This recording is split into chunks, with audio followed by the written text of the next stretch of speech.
एक बार एक गांव में कबीर और हुस्ना नाम के पति और पत्नी रहते थे। उनकी शादी को कई साल हो गए थे, लेकिन उन दोनों को कोई बच्चा नहीं हो रहा था, जिसके कारण उसकी सास अक्सर उसे ताने दिया करती थी। अरे कोई वारिस तो दे दे, हमें लगता है कबीर के बाद कोई हमारे खानदान का नाम लेने वाला ही नहीं बचेगा। पता नहीं कौन सी मनहूस घड़ी थी जब तुझे हम इस घर में ब्याह के लाए थे। सब इल्जाम मेरे ऊपर ही लगा दो आप। चुप कर। अरे मेरे बेटे में क्या दोष? दोष सिर्फ तेरे में ही है और मुझसे जबान दराजी करती है। इसके बाद हुस्ना की सास हुस्ना को जोर से एक थप्पड़ मार देती है और वहाँ से चली जाती है। उसी रात। अरे हुस्ना, तुम इतनी बुझी बुझी और दुखी क्यों रहती हो? क्या हुआ अगर हमारे बच्चा नहीं है तो? दुनिया में कई लोग हैं जिनके पास कोई बच्चा नहीं है। तो ये बात अपनी डायन माँ को समझाओ ना, उसे तो बच्चा चाहिए बस।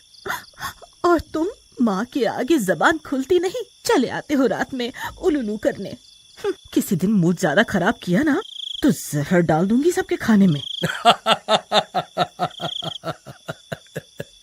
छोड़ो ना जान, माँ की तो आदत है फालतू की बातें करने की। उनकी बातों पर ज्यादा ध्यान ना दिया करो। उसके बाद दोनों सो जाते हैं। उसी रात हुस्ना को एक ख्वाब आता है कि गांव के बाहर एक फकीर होता है और वो उसके पास जाती है और फकीर उसे आशीर्वाद देता है। फिर उसे बच्चा हो जाता है, लेकिन उस बच्चे के 4 हाथ और 2 सर होते हैं। वो पूरा नीले रंग का होता है और उसने हाथ में किसी का कटा हुआ सर पकड़ा होता है। हुस्ना डर के मारे कांप जाती है और अगले ही दिन हुस्ना चुपचाप बिना किसी को बताए उसी जगह पर जाती है। हाँ? अरे बाप रे, ये तो बिल्कुल वही जगह है, सपनों वाली। तभी उसको वहाँ एक कुटिया दिखाई देती है। हुस्ना कुटिया के अंदर जाती है तो उसे सपने वाला फकीर दिखाई देता है। अरे बाप रे, आप तो मेरे सपने में आए थे। हाँ हुस्ना बेटी, मैंने ही सपने में आके तुम्हें बुलाया था। बाबा, आपको मेरा नाम कैसे पता? मुझे तेरा ही नाम क्या, तेरे पति कबीर और तेरे मन की इच्छा के बारे में सब पता है, लेकिन तेरी किस्मत में तो बच्चे का योग ही नहीं है। नहीं नहीं, ऐसा मत कहो बाबा, मैं कहीं मुंह दिखाने लायक नहीं रहूंगी। मेरी सास तो वैसे ही इतने ताने देती है मुझे, तो कुछ करो ना बाबा, नहीं तो मेरा जिंदा रहना मुश्किल हो जाएगा। लेकिन हुस्ना, तेरी किस्मत में तो बच्चे का योग नहीं है। तू जो भी करेगी वो भगवान की मर्जी के खिलाफ जाएगा। जिद मत कर। नहीं बाबा, मैं कुछ नहीं जानती, बस आप कुछ भी करके एक औलाद दे दो मुझे बाबा, बस एक औलाद दे दो। ठीक है, अगर तेरी यही इच्छा है तो कल रात को मैं तेरे घर के पीछे आऊंगा। तू आ जाना और मैं फल दूंगा, वो खा लेना।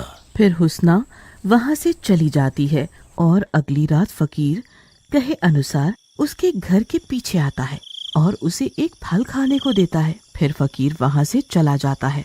हुस्ना फल खा लेती है। फल को खाते ही हुस्ना बेहोश हो जाती है। अगले दिन हुस्ना को होश आता है तो उसे बहुत अजीब सा लगता है। फिर कुछ दिनों बाद हुस्ना को पता चलता है कि वो माँ बनने वाली है। ये बात कबीर को पता चलती है तो वो भी बहुत खुश होता है। कुछ दिनों बाद हुस्ना को बच्चा होने वाला होता है, लेकिन दुर्भाग्यवश उस दिन हुस्ना की सास और कबीर घर पर नहीं होते। किसी तरह दाई वहाँ आ जाती है।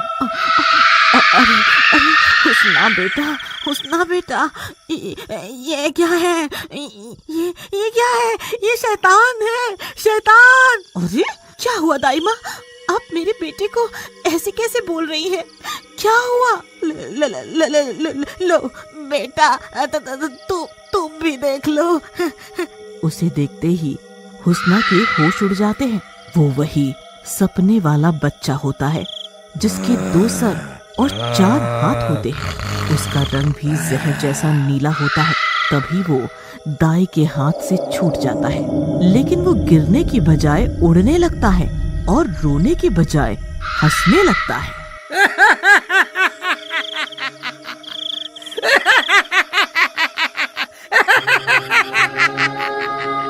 सब देखकर दाई बहुत डर जाती है और वहाँ से भागने की कोशिश करती है, लेकिन वो शैतानी बच्चा उसके आगे आ जाता है।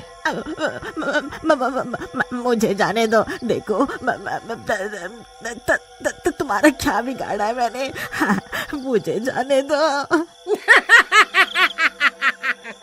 तुझे जाने दूं, फिर मेरी भूख का क्या होगा?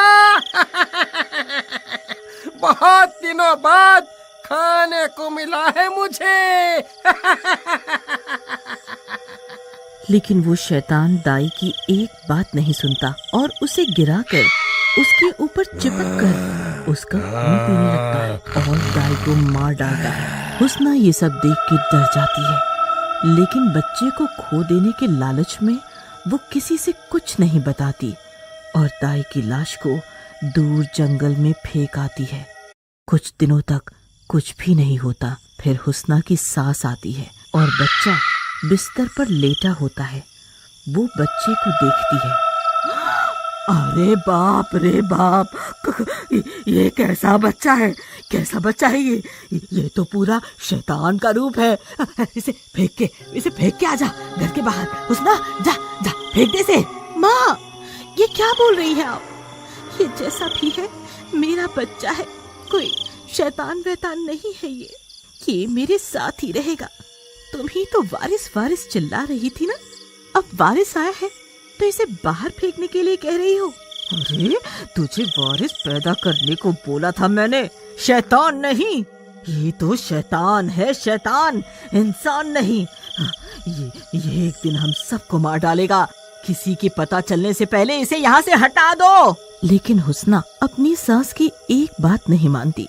उसी रात हुस्ना जब सो रही होती है, हुस्ना की सास हुस्ना के कमरे में आती है और उस बच्चे को चुपचाप उठाकर जंगल की तरफ निकल जाती है। आज इस शैतान को अपने घर से उठाकर बाहर फेंक दूंगी, इससे पहले कि गांव वालों और रिश्तेदारों को कुछ पता चले। हुस्ना की सास बच्चे को फेंक देती है, लेकिन बच्चा गिरने की बजाय उड़ने लगता है और हुस्ना की सास की गर्दन को पकड़ लेता है। मुझे मारेगी बुढ़िया? बहुत दिनों बाद इंसानी शरीर मिला है, अब इस शरीर को मैं नहीं छोड़ूंगा। तू तो मरेगी बुढ़िया। उसके बाद तो बच्चा हुस्ना की सास की गर्दन उखाड़ लेता है और मार डालता है। उसके बाद वो उड़ता हुआ वारिस घर आ जाता है और दादी की गर्दन से खेलने लग जाता है। तब तक वहाँ कबीर भी आ जाता है। कबीर अपने माँ की गर्दन देखकर काफी घबरा जाता है और हुस्ना से पूछता है, हुस्ना, ये सब क्या है? ये शैतान बच्चा कौन है? इसने तो हमारी माँ को मार डाला है। हुस्ना रोते हुए सारी बात कबीर को बताती है। हुस्ना, ये तुमने क्या किया? पता है, ये कोई शैतान है जो हमारे घर में पैदा हो गया है। तुमने बच्चे के लालच में बहुत गड़बड़ कर दी।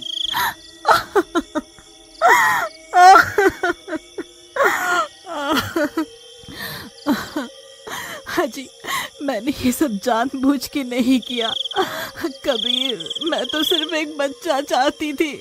हाँ, मुझे क्या पता था कि एक शैतान घर में पैदा हो जाएगा। चलो अभी के अभी उस फकीर के पास चलते हैं, वही हमें कुछ रास्ता बताएंगे।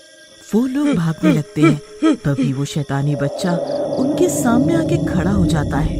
कहाँ जा रहे हो पूज्य पिताजी? अब आप इस घर से नहीं जा सकते।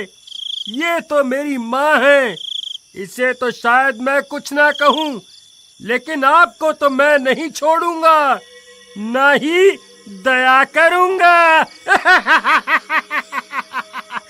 फिर वो बच्चा उन पर हमला कर देता है। कबीर और हुस्ना उसे धक्का देकर वहाँ से भागते हैं। बच्चा भी उनका पीछा करने लगता है। हुस्ना, हम इस शैतान से ऐसे नहीं जीत पाएंगे। तुम्हें उस फकीर के पास पहुंचना होगा। लेकिन लेकिन तुम कबीर, तुम मेरी चिंता ना करो, मैं इसे रोकता हूँ, बस तुम जल्दी आना। उसके बाद कबीर रुक जाता है और हुस्ना फकीर की कुटिया की तरफ भागने लगती है। तूने मेरी माँ को कहाँ भगा दिया? तेरे को मारने के बाद मैं उससे भी ढूंढ लूंगा। इधर हुस्ना भागते भागते फकीर की कुटिया में पहुंच जाती है। आओ, मुझे पता था बेटी, तू आएगी। मना किया था ना मैंने तुझे, लेकिन तू नहीं मानी। अब रो, वो शैतान किसी को नहीं छोड़ेगा। पहले सब गांव वालों को मारेगा, फिर तुझे। बाबा, गलती हो गई मुझसे। एक बच्चे के लालच में मैंने बहुत बड़ी गलती कर दी। बाबा बचा लो, बाबा बचा लो मुझे और मेरे पति को। मार दो इसे बाबा, मार दो इसे, मार दो। ये ऐसे नहीं मरेगा, इसे सिर्फ तुम ही मार सकती हो, और तुम्हें इस बच्चे के दिल में एक ही बार में वार करके तलवार मारनी होगी। उसके बाद फकीर मंत्र पढ़ के एक तलवार हुस्ना को दे देता है। हुस्ना वो तलवार लेकर वापस उसी जगह पहुंचती है। वहां उस शैतान ने कबीर की दोनों टांगे खा ली होती हैं और कबीर के ऊपर बैठा होता है। हुस्ना ये देखकर बहुत गुस्से में आ जाती है। दुष्ट, तुझे मैंने अपनी कोख से पैदा किया और आज तू मेरे सुहाग को ही मार रहा है।